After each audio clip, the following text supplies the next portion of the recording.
Yes, I am Daniel Kimuyu, Dan Kim. I want to delve on the point of why Ruto is not eligible to lead this country of Kenya. In the first election violence of 2007-2008, that is when we get the duo called Uruto. That was Uhuru Kenyatta and William Samuel Ruto when they were coming into power. It is said after the post-election violence, we ate the egg. The International Criminal Justice, the Criminal Court, ICC, it was coming for the duo. Uhuru and Ruto were included. In the words of Mutula Kilonzo Sr., he said, "You cannot be facing charges against humanity, crime against humanity, and then you seek to lead the same humanity." It was evident whoever stood on the way of Ruto was gone, including Mutula Kilonzo Sr., including peoples like Yebei, including people like Jacob Juma. There was waving of so many people, and also including Dhuo, not to forget. People were killed.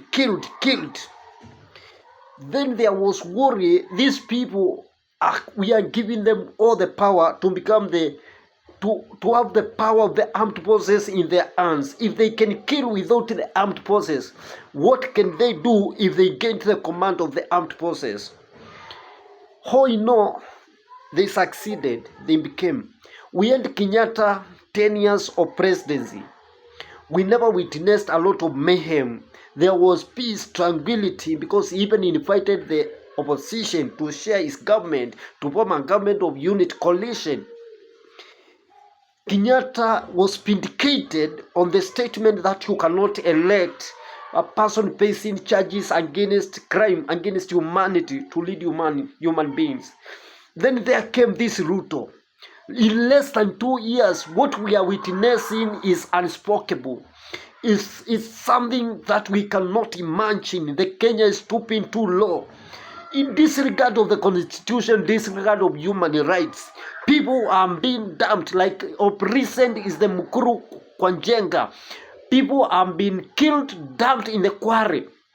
Then we wonder, President is going into barazas and then saying he is ordering the DCI to investigate.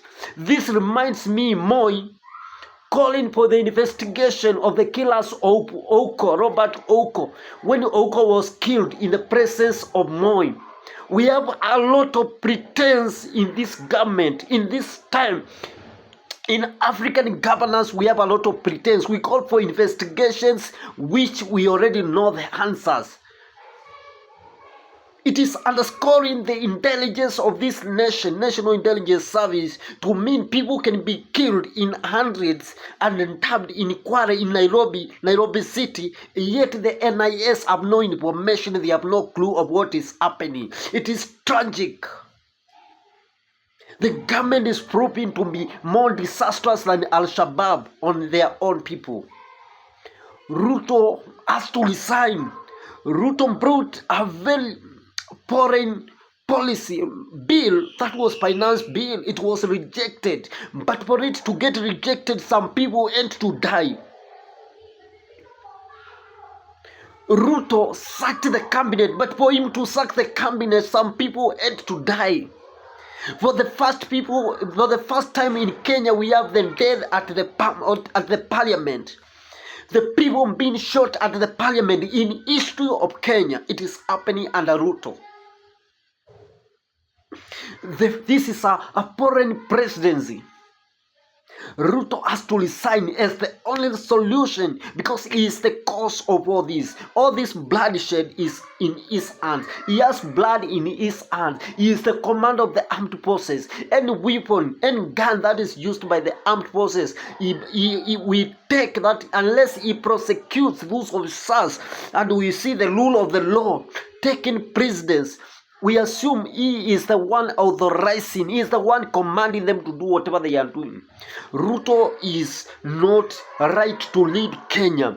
He has been given time to prove himself. He has proven himself wrong. Today, we are burying every week. We are witnessing graves.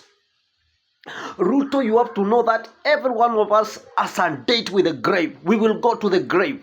But why are you taking people to the grave before their time?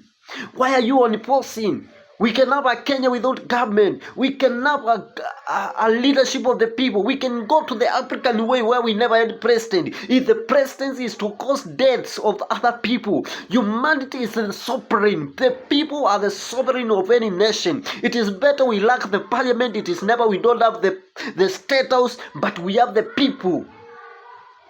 This sense has been lost in the minds of those power has gotten into their senses.